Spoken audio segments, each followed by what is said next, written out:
Bidan Elvina Rifkayudi. Oh Ya. iya. Bagaimana Ibu? Apakah ada yang bisa saya bantu?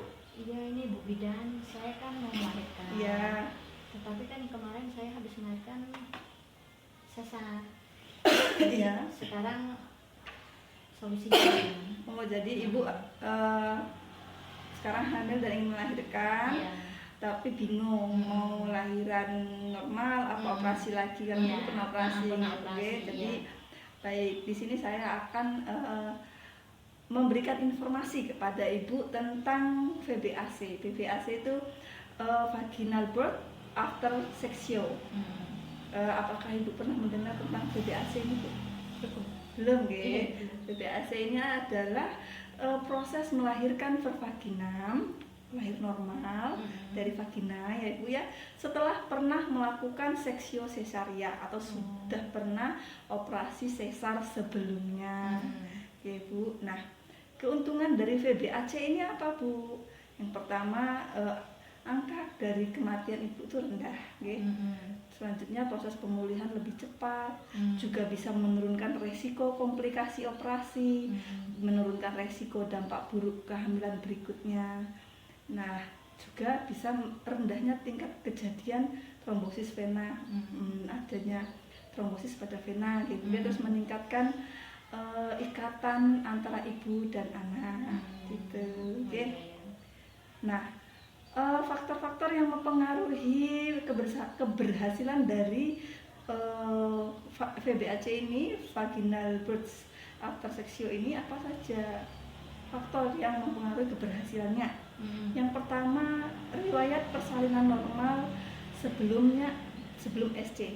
Jadi sudah pernah lahiran normal sebelum SC itu, atau sebelum misalnya pernah SC tapi juga sudah pernah normal, itu mempengaruhi keberhasilannya. Terus paritas atau angka kelahiran lebih dari 2, okay? Terus berat janinnya tidak terlalu besar misalnya ya. Terus usia ibu jangan terlalu tua pun terlalu muda, okay? Bisa tinggi badan ibu bisa jadi mempengaruhi tingkat keberhasilan dari VBAC ini.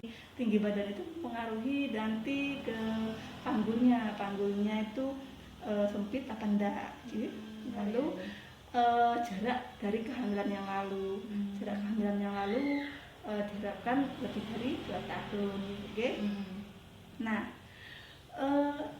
yang boleh program VBAC ini yang disarankan, yang dibolehkan itu kepada ibu yang bagaimana?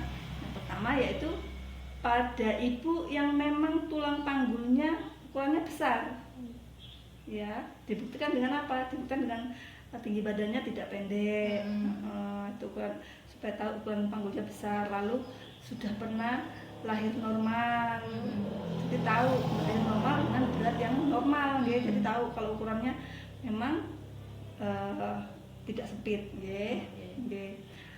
Selanjutnya indikasi dari VBAC ini yaitu ukuran atau berat badan bayi normal dan tidak terlalu besar. Ya, kalau misalnya di USG ukuran bayinya tafsiran berat janinnya besar, itu resiko, okay? Jadi tidak disarankan ini.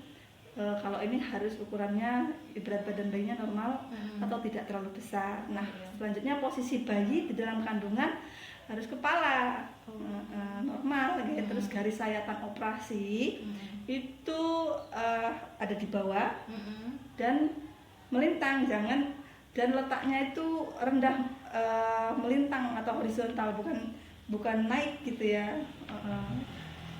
Terus hanya mengandung 1 bayi.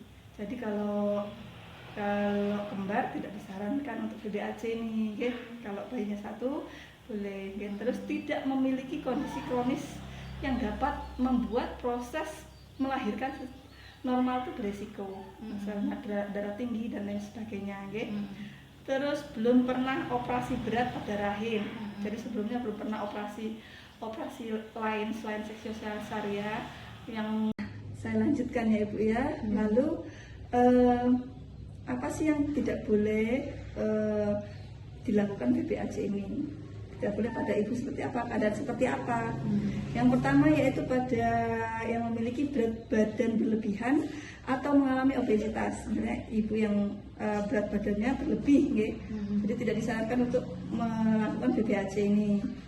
Yang selanjutnya yaitu berusia lebih dari 40 tahun. Lalu bobot bayi di dalam kandungannya lebih dari 4 kilo. Terus usia kehamilannya melampaui 40 minggu. Itu tidak boleh dilakukan BPAC. Terus kehamilan sekarang dan sebelumnya berjarak kurang dari 18 bulan.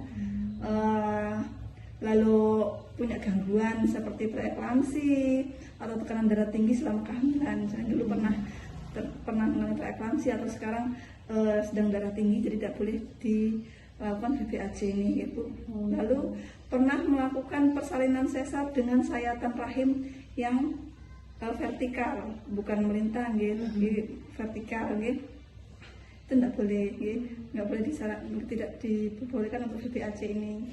Terus hamil bayi kembar 3 atau lebih, Terus hamil bayi kembar 3 atau lebih, tidak diperbolehkan untuk BPAC ini. Nah, kondisi yang tidak disarankan dilakukan BPAC ini apa? Pada seperti riwayat SC-nya 2 kali, sudah 2 kali, guys. Misalnya kemarin sudah operasi seksio 1 kali, sebelum anak pertama 1 kali, anak kedua diseksio juga, jadi anak ketiga tidak disarankan untuk program BPAC ini, ya. Terus faktor lain yang berhubungan dengan resiko bisa terjadinya rahimnya sobek, misalnya dulu pernah persalinan lama, persalinan normal tapi macet gitu, pernah mengalami seperti itu.